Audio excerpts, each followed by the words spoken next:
Film की शुरुआत एक सफेद ट्रक से होती है जो प्रेरी, इडाहो के बाहर 15 मील की दूरी पर स्थित कोजेन रिसर्च सेंटर नामक प्रयोगशाला सुविधा में पहुंचता है। प्रयोगशाला के अंदर एक गुंबद है जहां मक्के के खेत के आसपास कीड़ों की आबादी पनपती है।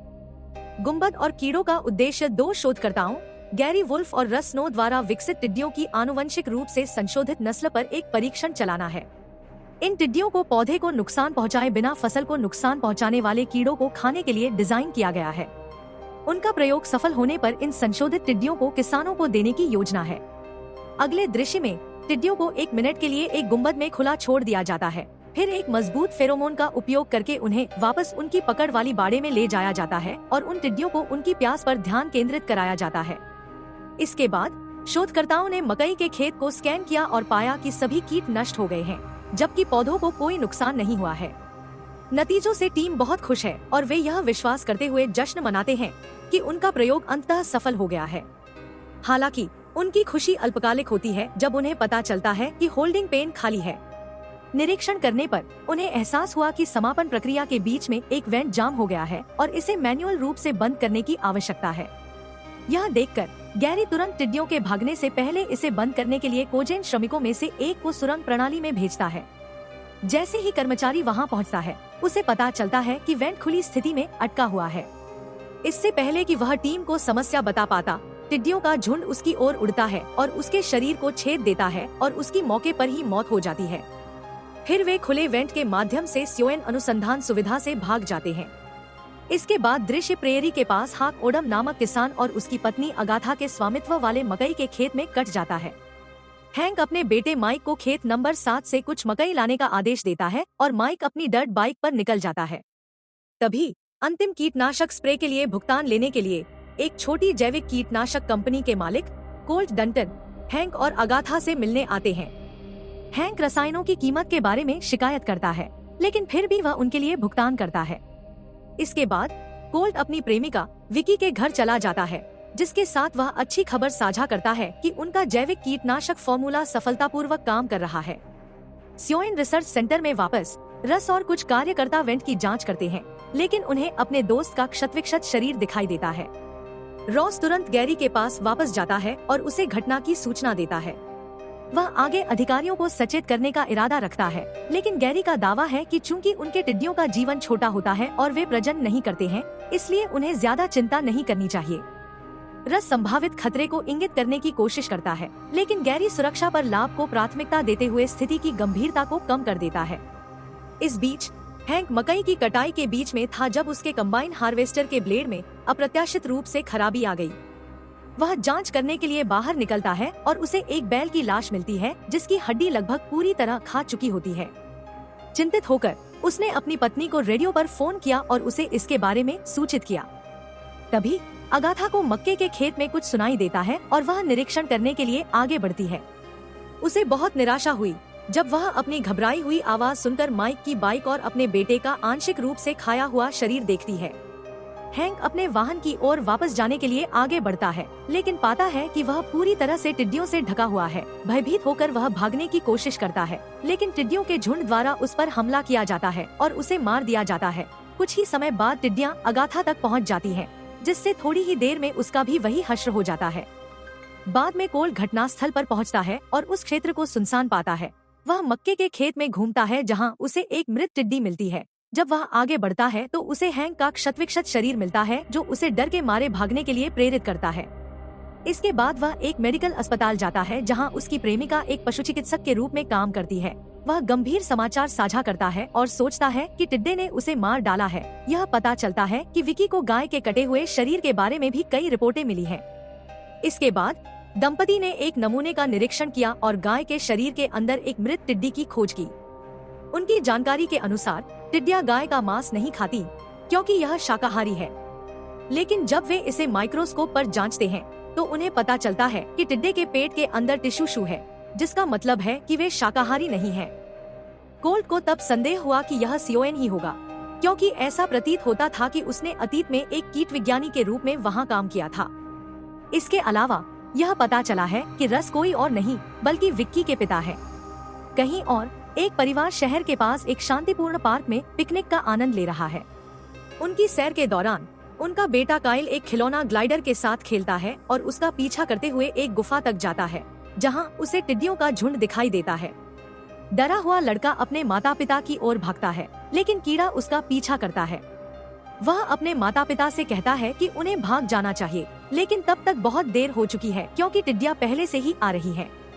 माँ काइल को कार में बिठाती है, लेकिन इससे पहले कि वह अपने पति की मदद कर पाती, दंपति पर जानलेवा हमला हो जाता है और उनकी मौत हो जाती है। हताशा में काइल गाड़ी भगाने की कोशिश करता है, लेकिन वह एक पेड़ से टकरा जाता है और बेहोश हो जाता है। बिना लाइसेंस के गाड़ी न चलाएं। दूसरी ओर कोल स्योएन सुविधा में रस का सामना करता है और उस पर उनके प्रयोग के कारण हुई तबाही का आरोप लगाता है। हालांकि बाद वाले ने आरोपों से इनकार करते हुए दावा किया कि यह एक दुर्घटना थी। उन्होंने आगे दावा किया कि ये सभी टिड्डियां 2 दिनों में गायब हो जाएंगी। कोल्ट के जाने के बाद रस गैरी के पास जाता है और उसे स्थिति के बारे में सूचित करता है। गैरी ने तब सुझाव दिया कि वे अपनी अनुसंधान सुविधा को बचाने के लिए अपने प्रयोग के सभी सबूत नष्ट कर दें। अगले दृश्य में स्टेट ट्रूपर एंडरसन गश्त पर है जब वह दुर्घटनाग्रस्त कार को देखता है जिसके अंदर काइल घायल है। वह तुरंत वाहन में घुस जाता है और लड़के को अपनी पुलिस कार में ले आता है। जैसे ही वह भागने वाला होता है, टिड्डियां अचानक उसके वाहन पर चढ़ जाती हैं। हालांकि अधिकारी किसी तरह उनसे बच निकलने में सफल हो जाता है और लड़के को सिटी अस्पताल ले जाता है। इन सब के अलावा अमेरिकी सरकार इडाहो में टिड्डियों की समस्या से निपटने के लिए एक यूएसडीए एजेंट ग्रेग बैलार्ड को नियुक्त करती है। पता चला कि ग्रेग एक विशेषज्ञ है जिसने अफ्रीका में टिड्डियों के संक्रमण को सफलतापूर्वक नियंत्रित किया था। इस बीच कोल्ट अपनी प्रेमिका से बात करने के लिए अस्पताल पहुंचता है। वह खुलासा करता है कि उसके पिता इस टिड्डी संक्रमण के लिए जिम्मेदार हैं। उनकी चर्चा के बीच उन्हें पार्क में टिड्डियों के हमले के बारे में पता चलता है। फिर वे काइल के माता पिता के शवों की जांच करने के लिए अस्पताल के मुर्दाघर में जाते हैं और उन्हें पता चलता है कि उनकी मौत गायों के समान ही हुई है। मृत लोगों के बारे में ऐसा कहना असभ्य बात है। इसके बाद विक्की काइल की जांच करने जाता है, जबकि कोल्ट एंडरसन से बात करने के लिए बाहर जाता है। वह पाता है कि अधिकारी की कार टिड्डियों से ढकी हुई है और जांच के लिए उनमें से एक को बाहर निकालता है। फिर वह अस्पताल की प्रयोगशाला में कीट की जांच करता है और एक चौंकाने वाला रहस्योद्घाटन करता है। टिड्डी एक किशोर था और वे प्रजनन कर रहे थे। उसने तुरंत यह जानकारी विकी को देते हुए कहा कि यह उसके पिता द्वारा उसे पहले बताई गई बातों के विपरीत है। उस दिन बाद में ग्रेग इडाहो पहुंचता है, जहां कोल्ट और विकी ने उसका स्वागत किया। जैसे ही वे अपने अस्पताल की प्रयोगशाला में जाते हैं, कोल्ट सुझाव देते हैं कि उन्हें टिड्डियों को प्रजनन करने से रोकने के लिए प्रजनन स्थल खोजने की आवश्यकता है। हर कोई सहमत होता है और वे टिड्डियों के घोंसले के संभावित स्थानों का पता लगाना शुरू करते हैं। कुछ देर के शोध के बाद उन्होंने अनुमान लगाया कि घोंसला उस जगह के पास की गुफा में स्थित है जहां काइल पर हमला हुआ था। इस जानकारी से लैस होकर कोल्ट, विकी, ग्रेग और संहारकों का एक समूह गुफा की ओर चल पड़ा। वहां पहुंचने पर उन्हें टिड्डियों के झुंड के साथ साथ चिपचिपे लार्वा भी मिलते हैं। समूह को पूरे घोंसले पर कीटनाशक का छिड़काव करने की अनुमति देने से पहले बछेड़ा कुछ नमूने ले लेता है। हालांकि ऐसा लगता है कि टिड्डियां इससे पूरी तरह प्रतिरक्षित है। इसके बाद ग्रेग ने टीम को इसे फ्लेमेट्रोवर से जलाने का आदेश दिया, लेकिन यह एक बुरा निर्णय साबित हुआ। झुंड उत्तेजित हो जाता है और इंसानों पर हमला शुरू कर देता है। खुद को बचाने की बेताब कोशिश में टीम गुफा से बाहर भागती है, लेकिन टिड्डियां उनका पीछा करती हैं। वे फ्लेमेट्रोवर से खतरे को बेअसर करने की कोशिश करते हैं, लेकिन झुंड उन्हें एक के बाद एक मार गिराता है। घटना के अंत में कोल्ट, विकी और ग्रेग ही जीवित बचे हैं। बाद में ग्रेग को एक सरकारी अधिकारी का फोन आता है जो उसे ग्रह पर सबसे खतरनाक रासायनिक हथियार UD-66 तैनात करने के लिए अधिकृत करता है। अस्पताल में एक कंप्यूटर सिमुलेशन भविष्यवाणी करता है कि 96 घंटों में टिड्डियों का एक बड़ा समूह इडाहो को कवर कर लेगा। इसके कारण ग्रेग ने निष्कर्ष निकाला कि उनके पास टिड्डियों पर UD-66 का छिड़काव करना ही एकमात्र विकल्प है। कोल्ट असहमत है। उनका दावा है कि कीटनाशक का अगले 10 वर्षों तक अन्य जैविक जीवन पर व्यापक प्रभाव पड़ेगा। हालांकि विकी को भी कोई विकल्प नहीं दिखता और वह ग्रेग के साथ आदेश पर हस्ताक्षर करने के लिए सहमत हो जाती है। इस समय तक टिड्डियों का झुंड एक मनोरंजन पार्क में पहुंच जाता है, जहां वो लोगों को जिंदा खाना शुरू कर देते हैं। इससे इलाके में पूरी तरह तबाही मच जाती है। जैसे ही खबर अस्पताल पहुंचती है, कोल्ट, विकी और ग्रेग संक्रमण की प्रगति को धीमा करने का तरीका ढूंढने पर काम करते हैं। फिर ग्रेग सुझाव देता है कि वे पशुओं को लुभाने के लिए उन्हें खेत के बीच में रखें और UD-66 का उपयोग करें। हालांकि कोल्ट उन्हें कीटनाशक के छिड़काव के अपरिवर्तनीय परिणामों के बारे में चेतावनी देता रहता है, जिससे ग्रेग को UD-45 नामक सैन्य कीटनाशक की कम खुराक का उपयोग करने का निर्णय लेने के लिए मजबूर होना पड़ता है। बाद में ग्रेग, विकी और सैन्य बल अपने ऑपरेशन के लिए तैयारी करते हैं, जबकि कोल्ट यह पता लगाने के लिए लार्वा के पहले से लिए गए नमूने की जांच करना जारी रखता है कि पहले टकराव के दौरान टिड्डियों ने उस पर और विकी पर हमला क्यों नहीं किया। कुछ ही समय बाद उसे पता चला कि कीटनाशक न केवल टिड्डियों पर अप्रभावी है, बल्कि यह उन्हें आकर्षित भी करते हैं, जिससे वे और भी मजबूत हो जाते हैं। यह महसूस करते हुए कि उसकी प्रेमिका और उसकी टीम खतरे में है, कोल्ट उस खेत की ओर भागता है जहां सैन्य हेलीकॉप्टर टिड्डियों पर UD-45 छोड़ने वाला है। रास्ते में वह अपनी प्रेमिका को फोन करता है और उसे खोज के बारे में सचेत करता है। इसके बाद विकी ने तुरंत यह जानकारी ग्रेग को दी, लेकिन तब तक बहुत देर हो चुकी थी क्योंकि हेलीकॉप्टर पहले ही रसायन छोड़ चुका था। परिणामस्वरूप टिड्डियों ने पायलटों के शरीर के माध्यम से हेलीकॉप्टर और पियर्स पर हमला किया, जिससे अंततः यह दुर्घटनाग्रस्त हो गया और विस्फोट हो गया। इस घटना के बाद संयुक्त राज्य अमेरिका के राष्ट्रपति ने राष्ट्रीय सैन्य गार्ड को इडाहो भेजा। सुरक्षा के लिए निवासियों को दूसरे राज्यों में भी पहुंचाया जाता है। इसी बीच टिड्डियों का झुंड सामने आ जाता है तो सेना उन पर घातक हथियारों से हमला बोल देती है। इसके अलावा कीड़े कहीं अधिक शक्तिशाली साबित होते हैं और वे कुछ ही मिनटों में सशस्त्र बल पर हावी हो जाते हैं। ग्रेग फिर अपने अंतिम दृष्टिकोण के रूप में UD-66 का उपयोग करने का निर्णय लेता है, लेकिन कोल्ट एक महत्वपूर्ण अंतर्दृष्टि के साथ हस्तक्षेप करता है। टिड्डियां उस पर और विकी पर पहले हमला करने से बचती हैं, क्योंकि वे दोनों केवल जैविक भोजन खाते हैं।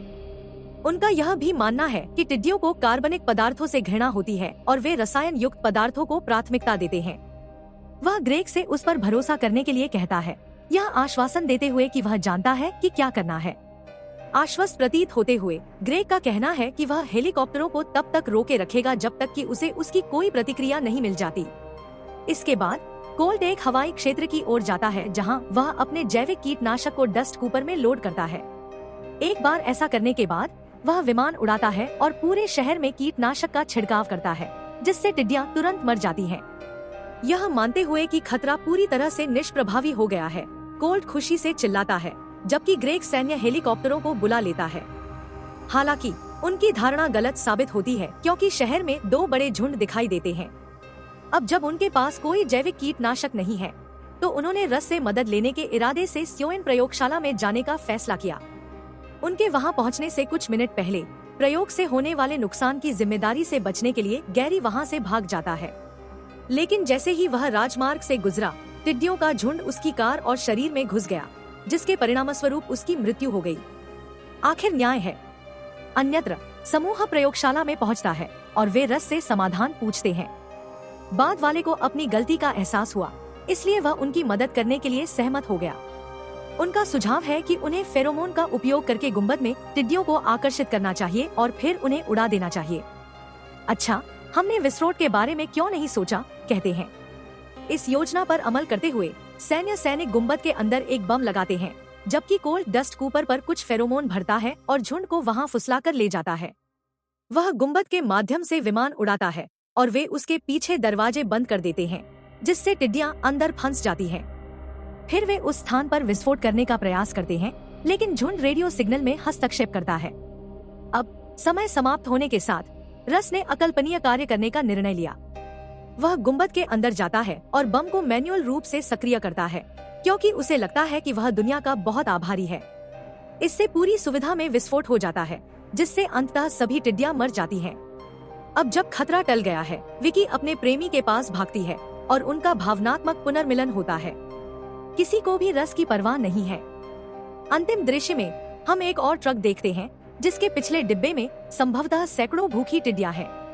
यह लाफायेट, इंडियाना के बाहर कहीं एक अन्य फसल गुंबद की ओर बढ़ रहा है। आइए आशा करें कि वे मूर्ख भी शाकाहारी हों। तो आपको यह कहानी कैसी लगी, हमें एक कमेंट छोड़कर बताएं और इस कहानी पर आपके विचार क्या हैं। साथ ही इस तरह के और वीडियो के लिए कृपया सब्सक्राइब बटन पर क्लिक करें, नोटिफिकेशंस चालू करें और चैनल की मदद के लिए एक लाइक छोड़ें। देखने के लिए धन्यवाद।